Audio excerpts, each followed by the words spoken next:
स्वागत है आप सभी का। आज हम जानेंगे कि कौन सी एज पर आप आईएएस या फिर यूपीएससी की प्रिपरेशन स्टार्ट कर सकते हैं। पहला है मिनिमम एलिजिबिलिटी।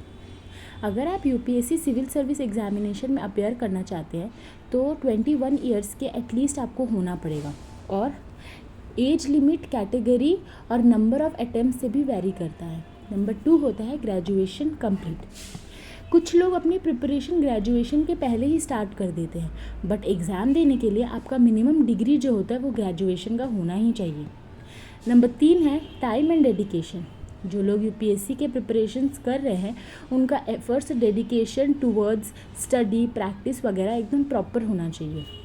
नंबर 4 है मैच्योरिटी एंड अवेयरनेस। ये जो एग्ज़ाम होता है वो कैंडिडेट के नॉलेज स्किल्स वगैरह को अच्छे तरीके से दिखाता है, दर्शाता है। इसीलिए कुछ लोग अपना एक्सपीरियंस के लिए कहीं कहीं पर काम भी पकड़ लेते हैं before starting there examination.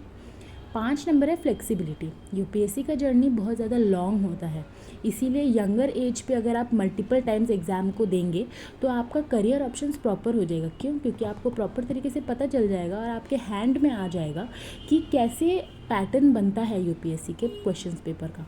Number 6 है पर्सनल रेडीनेस। अगर हर इंडिविजुअल अलग अलग होता है तो हर इंडिविजुअल के अलग अलग पैशन कमिटमेंट होता है, तो इसीलिए हमारे पैशन और रेडीनेस और परस्यूइंग, अगर हम लोग कमिटेड हैं कि हमको सच्ची में परस्यू करना है यूपीएससी, तो वो कैरियर हिसाब से, तो इसलिए हम लोग को हमेशा अपने आप को इवैल्यूएशन में रखना पड़ेगा। वैसे तो यूपीएससी में कोई राइट टाइम बोल के प्रिपरेशन स्टार्ट करने का कुछ नहीं होता है, बट कोई लोग ग्रेजुएशन के पहले स्टार्ट करते हैं तो कोई अपने 20s में स्टार्ट करते हैं। तो हर कैंडिडेट अलग अलग सोचता है, कोई पहले स्टार्ट करता है, कोई बाद में स्टार्ट करता है। वो लोग हमेशा अपने सर्कमस्टांसेस, अपना गोल देख कर ही स्टार्ट करते हैं। इसीलिए हमेशा आपको कमिटेड रहना पड़ेगा। आप जब भी स्टार्ट कर रहे हैं तब से आपको कमिटेड रहना पड़ेगा, क्योंकि जर्नी बहुत लंबा होता है, अनसर्टेन होता है। आपको नहीं पता कि आप कब फेल कर जाओगे, कब पास कर जाओगे, कब क्या हो जाएगा। इसीलिए यूपीएससी की तैयारी प्रॉपर तरीके से कंसंट्रेशन और कमिटमेंट के साथ ही होना चाहिए।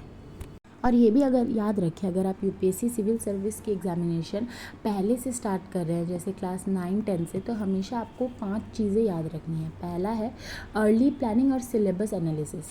पहले से प्लान कर लीजिए कि कौन सा सब्जेक्ट आपको कौन से दिन पढ़ना है, कौन सा टॉपिक आपको बार बार करके रिवाइज़ करना है, कौन सा कंसेप्ट आपको नहीं समझ में आता है जिसको आपको क्लियरली अच्छे तरीके से अपने दिमाग में बिठाना है, और कौन सा हायर इंपॉर्टेंस टॉपिक है जिसको आपको हमेशा फोकस में रखना है। नंबर 2 होता है स्टडी रूटीन। हमेशा एक स्टडी रूटीन बना लें और उसके हिसाब से चलें। प्रॉपर टाइम, सफिशिएंट टाइम आप अलॉट करें हर सब्जेक्ट और हर टॉपिक को, और कुछ आवर्स वेस्ट नहीं करें आईएएस प्रिपरेशन के लिए। हमेशा प्रॉपर तरीके से वो फॉलो करें। वो बिना फॉलो किए अगर आप चलोगे तो आपसे नहीं हो पाएगा। नंबर 3 है अंडरस्टैंडिंग ऑफ कंसेप्ट्स। हमेशा डीपली जाके हर कंसेप्ट्स को याद रखना है। ये नहीं कि सिर्फ लर्न करना है, लर्न नहीं, समझ के लर्न करना है। 4 नंबर है करेंट अफेयर्स और न्यूज़पेपर्स रीडिंग के साथ हमेशा कनेक्शन में रहना है। करेंट अफेयर्स के साथ हमेशा कनेक्शन में रहना है, स्पेशली नेशनल और international government policies, socio economic issues. Last but not the least है practice and mock test. Practice से आपको पता चलेगा कि आप कहाँ पे स्टैंड अप कर रहे हो, आपका कौन सा वीकर पॉइंट्स है, कौन सा पोर्शंस वीक है आपका, और उसको बार बार करके आपको रिवाइज़ करना है। तो इसीलिए प्रॉपर तरीके से मॉक टेस्ट का भी तैयारी करना है और प्रैक्टिस भी हर दिन रेगुलरली करना है। और टाइम मैनेजमेंट बहुत इंपॉर्टेंट है यूपीएससी एग्ज़ाम में।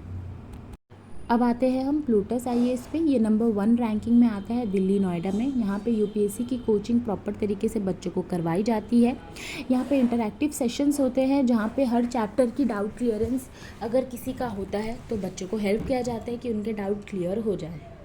अब आते हैं हम thehinduzone.com पे। ये नंबर 2 रैंक पे आता है दिल्ली नोएडा में। यहाँ पर भी प्रॉपर मेंटरशिप के साथ यूपीएससी की कोचिंग करवाई जाती है।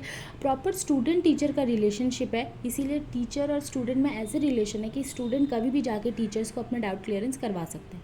अब आते हैं हम योजना आईएएस पे। योजना आईएएस नंबर 3 रैंकिंग पे आता है दिल्ली नोएडा में। यहाँ पे प्रॉपर तरीके से बुक्स एंड नोट्स बच्चों को प्रोवाइड की जाती है ताकि वो अच्छे तरीके से अपनी यूपीएससी की कोचिंग और प्रिपरेशन कर सकें। Thank you for watching this video. I hope आज जो टिप्स दी गई होंगी वो आपके लिए हेल्पफुल रहेंगी।